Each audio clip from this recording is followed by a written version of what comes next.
All right, guys, let's break down Isaiah Rodgers' tape from Sunday's win. You can see he's lined up here in zone coverage. This play takes a while to sort of unravel because the Vikings are rushing four, and by the time Browning steps up, he thinks he's got a man. The problem is that he doesn't see Harrison Smith. This, by the way, is Rodgers. So Smith's going to get his left hand on this, and you can see, or his right hand rather. And now you can see if he doesn't do this, it's an easy first down, but it hits off of his hand, and then Rodgers is going to be able to dive on top of it, make a play, come down with it. And certainly did he make a play because he would take this to the house. It'd be one of his two touchdowns on the day. But look at Smith get his hand on that, and the ball just goes right to Rodgers, he does have to dive and kind of adjust. And he goes and he picks up like an 87-yard touchdown. Now, in this play, the Vikings are blitzing. They didn't show it at first, but obviously it's one-on-one coverage, one-on-one coverage, one-on-one. Browning sees this, and if you're blitzing, you want to either throw a screen or you want to take a shot down the field. Browning takes the shot. This is a difficult cover for any corner in football. One-on-one go ball against T. Higgins, who's about 6'3", 6'4", can go up and get it with the best of them. Rodgers just holds his own. You can see he's boxing him out and making it a difficult catch, and his ball just goes incomplete. I mean, this is literally perfect coverage, like textbook by a former DB. Man, this makes me proud. I mean, look at this guy. He's literally going up with him, stride for stride, leaps up, puts his hand to his hand so that way he can't catch it. It's a third down, too. And no pass interference, perfect coverage. And now it's a zone. You can see Gesicki's right here. Rodgers just reads the eyes, goes up and gets this. Gesicki's not even looking at the football. He turns and you can see it's wide. But the point of this is that Rodgers, the ground he covers. I mean, you don't really see this often, a guy in zone coverage be able to fly to the football. Because if Gesicki, let's say he is ready and he catches it here, he's about to get hit anyway, and that's a very minimal gain. I thought this was an underrated play. I made sure to put that on my notes before I broke this down. Here's another look at it. And this was sort of the last read. And that's why Rodgers is able to get there because he kind of realizes that. And I don't know what happened to my quality. My bad about this. But Browning gets flushed out, hits Chase, makes a man miss. The problem is that Isaiah Rodgers was following him the whole time here. He's never out of a play. This is Rodgers right here. Horrible quality, I get that. But by the time Chase kind of goes like Rodgers just gets it and peanut punches it here. See, watch Chase catch it, get up the field, and he makes a cut, but he doesn't protect the ball well enough, and Rodgers just punches this right out for one of the 5 Vikings turnovers on the day. Now, hopefully I don't get copyrighted for this, but take a look at this. This is a tight end who tries to make the same move as Chase, but Rodgers just punches it out. This is such an impressive move right here, man, to see a defensive back do this. You see it out of some linebackers, and he would score in this as well. So automatically, that's 14 points by the Vikings defense in not even 2 quarters? It's just crazy. I mean, this is definitely the best play of the day. This is not a normal play. I mean, to be able to come and to just punch this out and then to also get the ball and to take it to the house. Isaiah Rodgers is him, man. The Minnesota Vikings picked up a 48-10 victory yesterday over the Cincinnati Bengals, and this game just wasn't competitive. It's as simple as that. I counted 5 turnovers by the Bengals. After that, it just became exhausting. It was losing the ball, getting stripped, a pick 6 that went for 87 yards. Isaiah Rodgers had 3 forced turnovers himself, 2 strips, peanut punches, and then that pick 6. He was flying all over the place, had a pass breakup down on in the goal line. It was a deep throw, one-on-one against T. Higgins. It didn't matter. Did a good job in zone coverage of coming up and preventing extra yardage. It was just one of the better defensive games you'll ever see. And then the other side of the ball, Carson Wentz was a game manager. He's a backup quarterback. That's what he's supposed to do. Found Justin Jefferson, who had 75 of Wentz's 173 yards.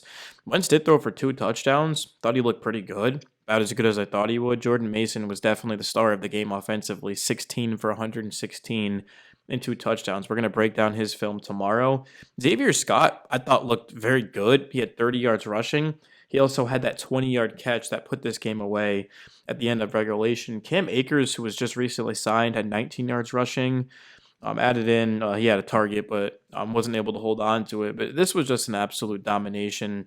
The Vikings offensively, Is it crazy to say that? I don't even think they played like amazing. I mean, they had 4 touchdowns. They were efficient, but the offense it moved the chains, but the defense did everything. I mean, 3 and out or forcing a turnover. The defense scored 14 points literally off of Rodgers alone, and then the other points off of the turnovers. This was just one of the least competitive games I've seen all year. Not even all year. One of the least competitive games I've seen in a while. There's from start to finish, the Vikings dominated this game. The Bengals didn't even look like an NFL team. I mean, I get Joe Burrow's injured, but I mean they've got to be better than that. It's embarrassing. 21 for 53 rushing. Jake Browning was under constant duress, and no quarterback, Mahomes, Brady, no quarterback would have been able to do anything with how poorly the Bengals offensive line was blocking. And credit the Vikings, they had a lot of stunts that were impressive. They were able to rush forward and get pressure. There was no answer by the Bengals offense. Jamar Chase had 50 yards, which I'm surprised he even had that many. 28 of them, of course, came on that play where he just lost the ball. He was stripped by Isaiah Rodgers. There was 3 fumbles lost in this game. There was 2 interceptions thrown by Browning. There we go. So yeah, the Bengals finished with 5 turnovers. You just look at the Vikings and where they were last week. They gave up over 200 yards rushing. It was the first time they've given up that many since 2003, I want to say. It's been a while, been over 20 years. The Falcons don't even score yesterday on Sunday. You guys might be watching this on Tuesday, depending on when. The Falcons didn't score. They got dominated by the Panthers. Yet the week before, they completely dominated the Vikings. Just wild to think how the NFL can change weekly. It's just insane. Like, I can't even put it into words. The Vikings were awful. You won't see them play that bad again. And then this time around, they're the ones doing the ass kicking. They end up rushing for 169 yards. The Vikings could have scored probably 70 in this game if they wanted to. But after a while, enough was enough. I mean, they had 34 points going into halftime. They came out in the third quarter and scored 14. And in the fourth quarter, they didn't score because they weren't trying. And Wentz wasn't even in the game. And they weren't pushing the ball down the field. They were just trying to run the clock, make sure nobody gets hurt, and to live to see another day. As you guys saw in the beginning of this video, we broke down Isaiah Rodgers' tape. I'm excited to see how he looks the rest of the way. He was a free agent pickup. Nobody expected much out of him. He legit looks like a weapon, and he's always been a good athlete with size and can move laterally. Health has been an issue for him, but now he's been given an opportunity to step in. He was also pretty solid with the Eagles last year, but the Vikings, I mean, they got an absolute gem in free agency, and he's the perfect fit for this Brian Flores-led defense. The Vikings typically blitz a lot. They did blitz in this game, but they didn't need to at all. They were comfortable rushing 4 and having 7 guys drop back into coverage. And Jake Browning, there's just not much he could do at all. He's not a mobile quarterback. He's a guy that plays within the scheme, the flow of the offense, likes to throw it underneath and pick up yardage after the catch, but that just wasn't open. Browning was flushed constantly out of the pocket, and with no run game, there was just nothing they could do. That's pretty much all I got, though, on this game. I'm excited to talk about Jordan Mason tomorrow. And the Vikings, in terms of who they play next week, let's take a look at that. So the Vikings play the Steelers. That should be a way more competitive game. It is a 9:30 a.m. Eastern one, which isn't ideal.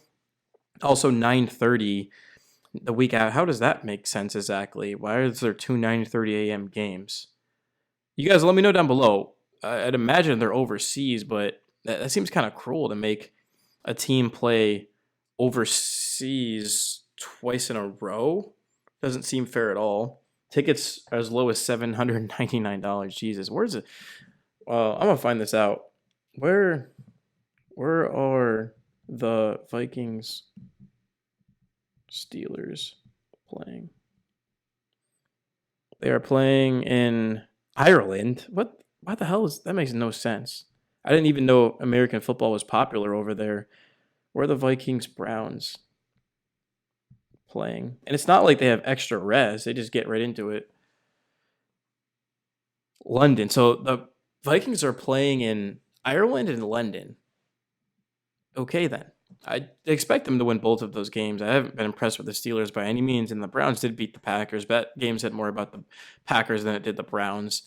As long as you can just double, triple even Myles Garrett, I mean, the Vikings will be just fine here. There's no one else in that defense that's going to be able to beat them. Eagles after that, Chargers, Lions, Ravens. We should know pretty quickly who the Vikings really are.